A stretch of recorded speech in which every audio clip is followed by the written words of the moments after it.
If you've been fighting constant battles over screen time, reminding, negotiating, threatening, and it feels like nothing sticks, I want you to pause before setting any more screen limits. Because there's something most parents don't realize. The way you set rules is just as important as the rules themselves.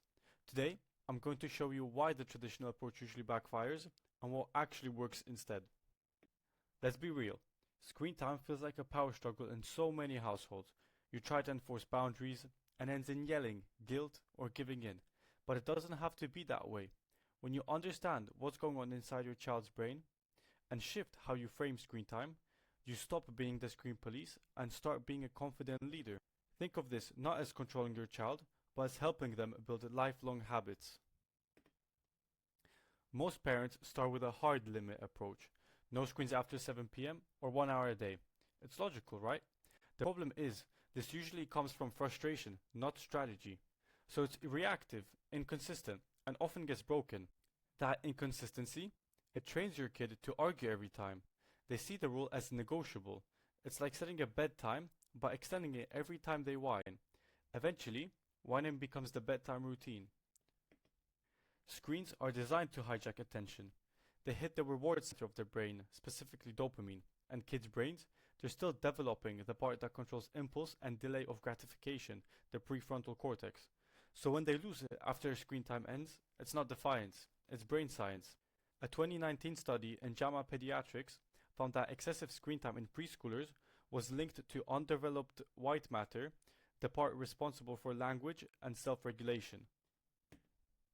When you suddenly say, that's it, no screens after today, without building buy-in, you trigger resistance. Why? Because kids feel blindsided. They weren't part of the plan. It feels like control, not connection. And research shows that when kids feel powerless, they're more likely to push back or just completely shut down. It's like showing up to a game and being told all the rules changed, and you weren't invited to help decide them. Instead of slapping on rules, build agreement. Make your child part of the solution, not the problem. Think of it like building a house.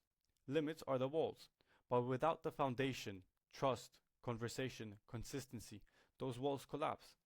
Families that thrive with tech limits usually collaborate on them. This doesn't mean giving up authority, it means guiding with structure. Instead of announcing rules, start with, can we figure out a screen plan together that feels fair? You still lead, but they get a voice, and when kids feel involved, their cooperation skyrockets. It's psychology 101. People support what they help create. Try writing the agreement on paper or a whiteboard. It makes it feel real, and they can see their own input. Instead of setting screen limits, try trying screen time to daily anchors. For example, after homework and dinner, you can have 30 minutes. This helps kids understand sequence, not just restriction. Routines feel safer than hard rules. It's like brushing your teeth after breakfast. Not because you're punished, but because it's what comes next. Boundaries work best when they're calm, clear, and not emotional. Instead of saying, that's enough, I told you no more, try saying, we agreed screen time ends at 7, and I know it's hard. I'll help you shut it down. Empathy plus consistency really does the magic here. This teaches kids that limits aren't personal, they're part of the structure that you created. That's what helps them regulate in the long run. Expect some resistance, especially in the beginning. But don't mistake pushback for failure. If your child flips out, stay steady. Breathe. Stick to the agreement. Every calm follow through builds trust. It's like riding a bike through wind. Keep pedaling, it gets easier the more consistent you are. Instead of getting pulled into debate, try saying, I know you want more time. I would too. It's fun. But we're done for today. Acknowledge the feeling. Hold the line. It's not a debate, it's a boundary.